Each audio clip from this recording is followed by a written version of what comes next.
Shalom, Israel. I'd like to give all praises, honor, and glory to Yahweh, Ba'ashem Yahushai, Ba'ashem Kakadash, double honor to the apostles and the elders, great millstone, and Shalom to the leg out there doing this work of faith and labor of love and true sincerity. And I just wanted to do another quick lesson. Just continuing in the same spirit that I was in, just with the recent lesson, about the clarity of our hope, and you got so many people out there that doubt, the ways of the Lord, that doubt the scriptures in general, just because they happen to lack understanding, but what they don't understand is that everything about the holy scriptures are practical.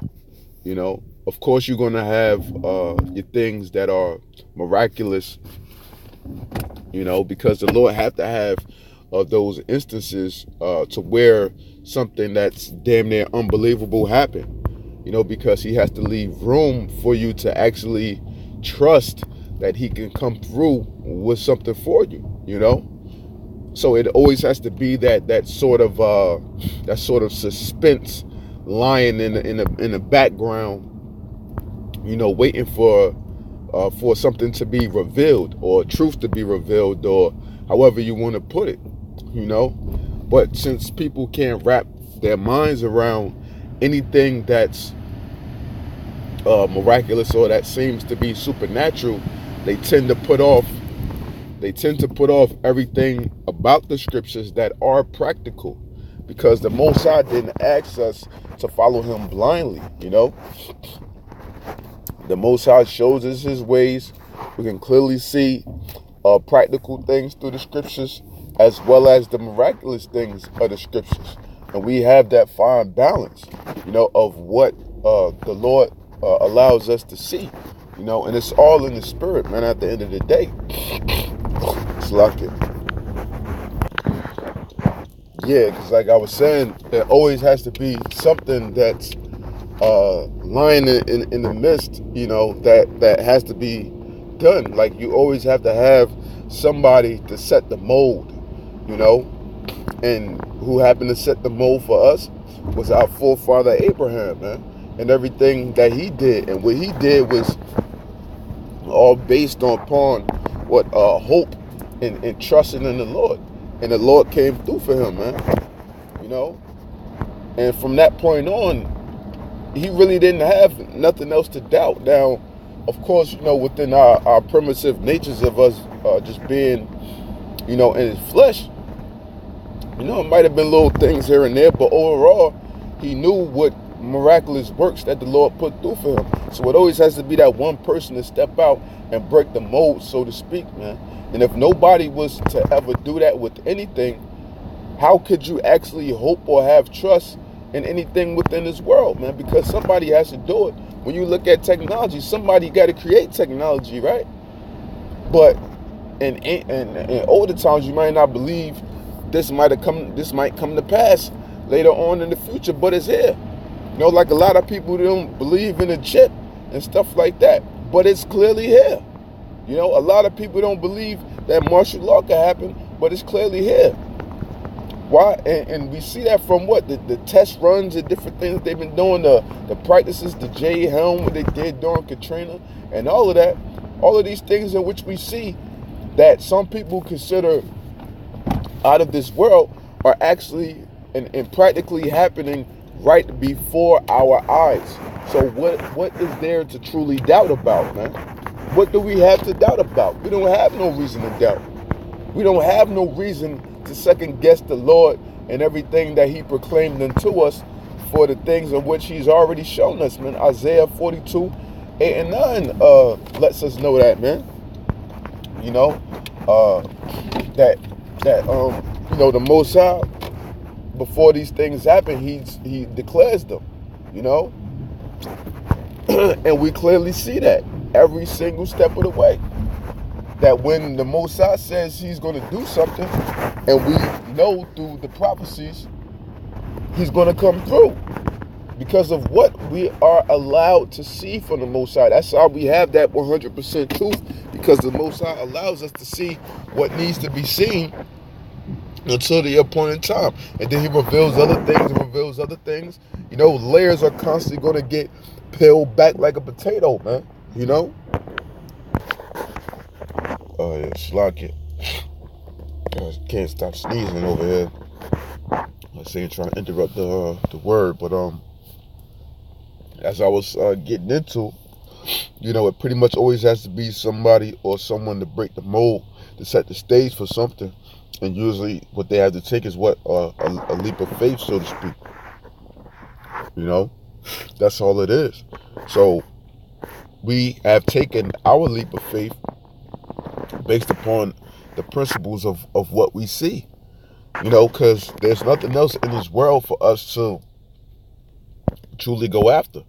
What is there for us to truly attain? When we know that Esau controls everything upon the face of the earth, and he's going to make you sell out to gain these riches upon the earth, what really is there for you to compromise your soul or your integrity for, man? Nothing, man.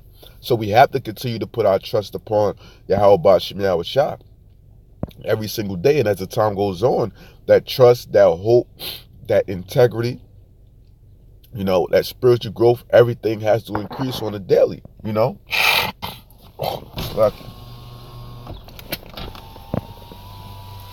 And that's why we have to hold fast to what we have, and for this, with this profession of work, because this is a profession of work, man.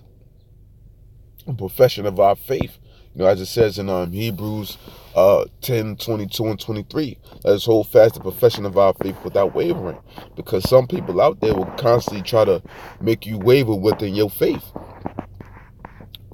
You know, trying to make it seem like, well, you know, you still working the same job. If God was there for you, you know, how come you're not in a better situation? Because they've been confused by this whole prosperity doctrine that's pushed by these preachers and these pastors, these luxurious homes, these 24-carat toilet bowls, and these big old jets and all of this stuff, and the way that they live in. They confuse that with prospering the Lord. Now, according to the curses, the Lord told us in ancient times that if you will follow me, I will give you everything. You know what I'm saying? Just, you know, roughly paraphrasing it without having to say all the little intangibles. But then the Lord also said, if you don't follow me, then I'll put all these curses upon you. So how are we supposed to be blessed, so to speak, when we already inherited nothing but curses upon us in this current lifetime, man? It doesn't make any damn sense, you know? We get little blessings and stuff on a daily from the Lord, by the Lord providing for us, but on a whole basis, as far as our nation is concerned, we're not going to be blessed in that manner. You know, so that's something that people need to get out of their head, because that's not really hope. You know what I'm saying? Looking towards the so-called white man's money, or looking for a betterment within the society, that's not true hope. You know, because things are done much easier today, where we can easily attain more money constantly. You can go out and do Uber, you could do this, you could do that, you could set up online business like it ain't nothing. You know what I'm saying? All of these things aren't true hope. True hope is within the Lord, waiting and longing for something to come, you know, that at the moment may feel like it's taking an eternity, because that's that hope being deferred, you know, but in actuality, it's right there before you. You just have to take the time and the patience out to set your mind, you know, upon that pace, upon that race, you know, which is a marathon, man. You know, everything within the truth is about a marathon, and who can withstand to the end. That's what it's about. You know, we do these lessons, brothers speak, you know, in various different manners and on various different topics, but then in the end, are you going to be one of the ones that last? Are you going to make it to cross that finish line, man? It don't matter what place you come in within this race. All that matters is that you finish hit that finish line, and you cross that line of hope, man. What's that famous saying? Keep hope alive, keep hope alive. So are you going to allow that hope to stay alive within you, and to thrive, and to show forth your works and your hope that you have in the Lord, that it can bring you to the place in which we really want to be, which is the kingdom ultimately, man? You know, that has to be the proper perspective of all of this, man. And why we do what we do, longing for the desires of the Lord. Psalms 37:4, it says, trust in the Lord, and He will give thee the desires of thine heart. Because your hope is in place so that you can get the things in which you attain, or the things in which you desire. We desire everlasting rest. We desire peace. We desire to be up underneath the so-called white man. We desire to have our rightful place as the kings of the earth, man. It only makes perfect sense. But people have to really take the time out to analyze things and not to be so damn critical about one simple as point. And you throwing the baby out with the bathwater, man. So, I just wanted to touch on this real quick. Still in the spirit of that hope, man. Because we can never hope enough of the Lord. We can never have enough faith in the Lord. We can never do enough for the Lord. So with that, I hope this segment was edifying. And I'd like to give all praises, honor, and glory to Yahweh, Ba'ashem Yahushai, Ba'ashem Kakwadash, number one, and to the apostles and the elders of Great Millstone. And Shalom, Shalek out there, knowing his work of faith, and labor of love and true sincerity. Shalom.